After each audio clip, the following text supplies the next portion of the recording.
सत श्री अकाल। Welcome to Bluebird. Canada में आपने एक चीज़ देखी होगी कि जब भी आपका वीज़ा रिफ्यूज़ होता है तो वहाँ पे 179 बी कैटेगरी के अंदर रिफ्यूज़ होता है। किसी का भी आप वीज़ा रिफ्यूज़ल लेटर देख लें तो 179 बी कैटेगरी में हो रहा है। आपने पहले अप्लाई किया, आपका रिफ्यूज़ हुआ है, तब भी ये वीडियो एंड तक देखें।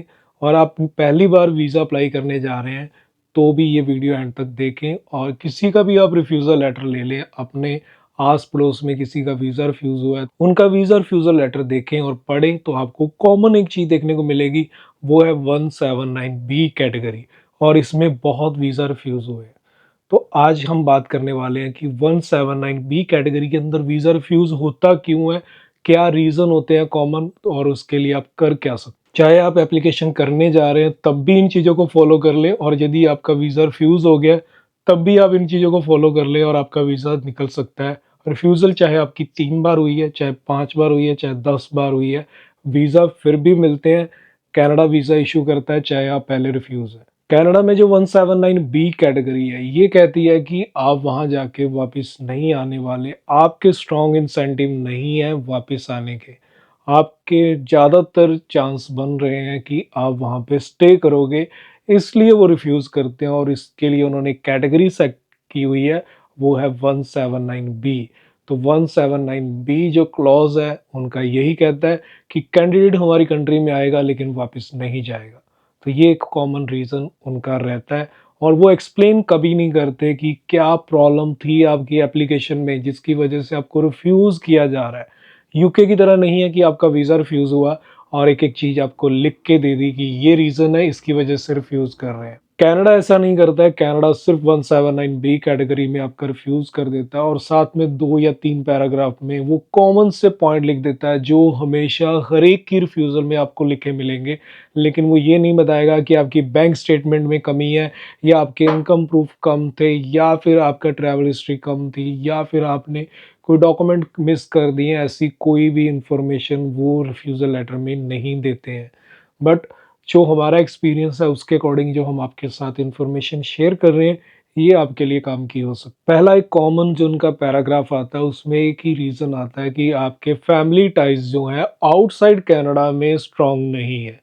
बट हमने कई बार एप्लीकेशन देखी है, बट उसमें स्ट्रॉन्ग फैमिली टाइज भी होते हैं, बट फिर भी वो रीज़न दे दिया जाता है। पर्सन ने फाइल लगाई, अकेले ट्रैवल कर रहे हैं, पीछे उसकी वाइफ भी है, बच्चे भी हैं, बट फिर भी वो रीज़न कॉमन आ जाता है। इसका रीज़न एक ही है कि उन्होंने एक फॉर्मेट अपना ऐसा बनाया हुआ है कि जिसकी वजह से उन्होंने वो पैराग्राफ देने ही देने हैं। यानी 179 बी में जा रहे हैं तो वो पैराग्राफ वो सिलेक्ट कर ही देंगे, चाहे आपके फैमिली टाई स्ट्रॉन्ग है। तो उसके लिए वरी ना करें। यदि आपके फैमिली टाई स्ट्रॉन्ग है, आपको फिर भी वही रीज़न मिला है, तो फिर आप वरी ना करें, आप अदर जो रीज़न्स हैं उन पे काम कर लें। बट यदि आपके फैमिली टाई स्ट्रॉन्ग नहीं है, या फिर आपने एप्लीकेशन करते हुए अपनी फैमिलीज़ की इंफॉर्मेशन नहीं दी, आपने फैमिली फॉर्म जो था वो फिल नहीं किया, या फिर फैमिली के डॉक्यूमेंट साथ में नहीं लगाए, तो फिर वो एक जेन्युइन रीज़न आया हुआ है, उस पे काम करके दोबारा एप्लीकेशन करें। अब जो सेकंड रीज़न कॉमन देखा जाता है, वो देखा जाता है फाइनेंशियल जो है वो कम थे।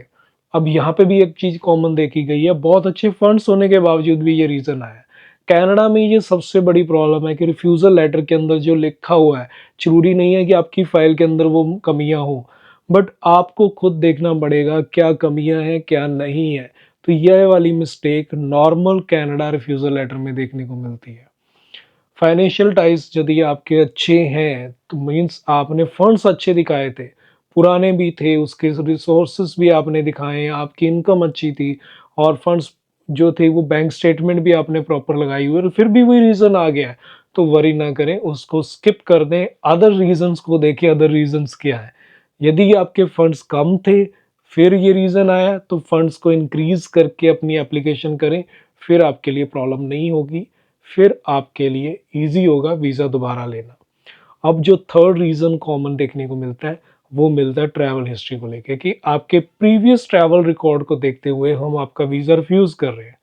यदि आपकी ट्रैवल हिस्ट्री नहीं है तो ट्रैवल हिस्ट्री ज़रूर बनाएं, क्योंकि नेक्स्ट टाइम जब वीज़ा ऑफिसर के पास फाइल जाएगी तो उस टाइम पे सेम रीज़न जब उसको पुराने एप्लीकेशन में दिखेगा, तो उस टाइम पे आपका वीज़ा दोबारा रिफ्यूज़ हो सकता है। बट यदि आपका ट्रैवल रीज़न का क्लॉज लग गया है और आपकी ट्रैवल हिस्ट्री थी पहले भी, फिर आपको दोबारा बनाने की ज़रूरत नहीं है, फिर आप सिर्फ़ उन चीज़ों पे काम करके ही अपनी एप्लीकेशन दोबारा लगा दें, कोई इश्यू नहीं है, वीज़ा निकल सकता है। तो ये वो कॉमन रीज़न है जो कनाडा रिफ्यूज़ल लेटर में देखने को मिलते हैं। तो जैसे मैंने बताया कि वीज़ा अफ़सर यहाँ पे बहुत गलतियाँ करते हैं, वीज़ा अफ़सर सेम रीज़न बार-बार देते हैं, कॉपी पेस्ट चलता है। आप वरी ना करें, अपनी प्रोफ़ाइल को देखें, यदि वाक़ई में कमी है तो उन पे काम करें और यदि कमी नहीं है तो दोबारा एप्लीकेशन कर दें, दोबारा वीज़ा निकल सकता है। 179 बी कैटेगरी में आपका वीज़ा रिफ्यूज़ हुआ है तो डरने की ज़रूरत नहीं, जस्ट आपको अपनी एप्लीकेशन पे काम करना है और आपकी एप्लीकेशन अच्छी है तो वीज़ा लगने के चांस इंक्रीज़ रहेंगे, वीज़ा लग सकता है। उम्मीद करता हूँ ये इन्फॉर्मेशन आपके लिए काफ़ी काम की होगी। ऐसी और वीडियोज़ देखने के लिए चैनल को सब्सक्राइब कर दें। मिलते हैं फिर एक नई वीडियो में। सत श्री अकाल।